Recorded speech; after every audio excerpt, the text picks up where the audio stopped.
Assalamualaikum. Hai, perkenalkan nama saya Sri Kurniati. Kali ini saya akan nge-review makanan khas dari Banjar, yaitu kokoleh dan kue lupis. Untuk bahan-bahan kue kokoleh dan kue lupis ini berbeda. Kalau kue kokoleh cuma terbuat dari tepung beras, air santan kental, dan air kapur sirih.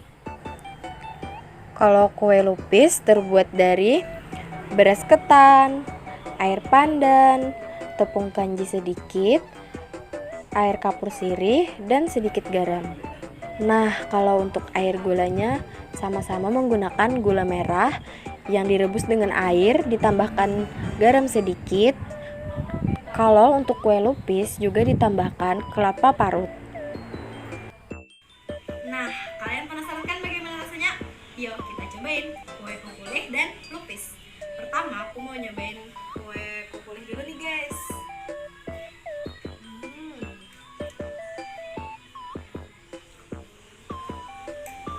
Rasanya itu benar-benar lembut dan benar-benar manis. Memang mantap. Nah, yang kedua saya mau nyobain kue lupis nih. Katanya sih enak, tapi saya penasaran nih mau nyobain sendiri.